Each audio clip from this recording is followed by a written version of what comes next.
সংগ্রামী সভাপতি, নগর সভাপতি জনাব নজরুল ইসলাম ভাই, উপস্থিত 11 দলীয় জোটের নেতৃবৃন্দ, সমবেত সংগ্রামী ভাইয়ের, আসসালামু আলাইকুম ওয়া রাহমাতুল্লাহ। বন্ধুরা আমার, আমি প্রথমে এলডিবির চেয়ারম্যান ডক্টর কর্নেল অলি আহমেদ বৃন্দিক ওনার সালাম পৌঁছাচ্ছি আপনাদের কাছে।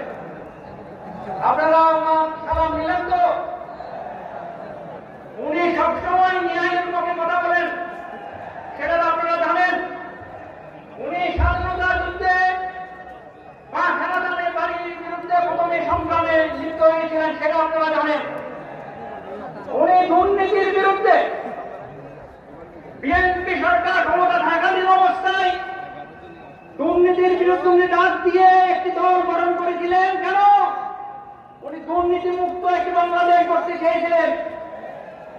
আজকে জুলাই বিপ্লবে যে সনদ, জুলাই সনদ, এই জুলাই সনদকে বাস্তবায়নের একটি গোষ্ঠী বাধা প্রদান করছে, আপনারা নিশ্চয় জানেন।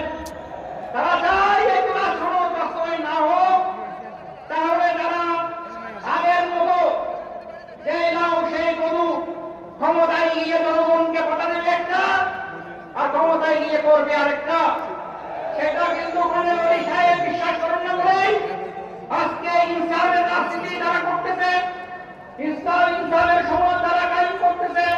তাদের সাথে ডক্টর কর্নেল অলি আহমেদ বৃন্দিক চরিত্র একটা মিল হয়েছে বন্ধুরা আমার।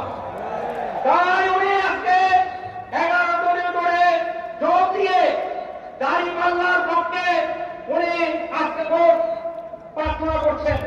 বন্ধুরা আমার, আজকে ডক্টর অলি আহমেদ শুধু নয়, বাংলার যুব সমাজ, বাংলার মেহনতি মানুষ, বাংলাদেশের যে নারী সমাজ, তারা কিন্তু আজকে ন্যায় ইনসাফের পক্ষে তারা ভোট দিতে চায়।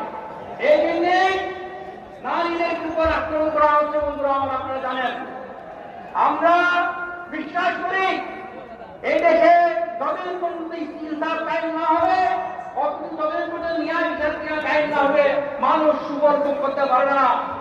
বন্ধুরা আমার, আমরা স্বাধীনতা অর্জন করেছিলাম অর্থনৈতিক মুক্তির জন্য, গণতন্ত্রের জন্য।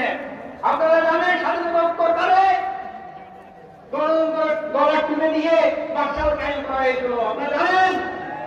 এরপরে গেল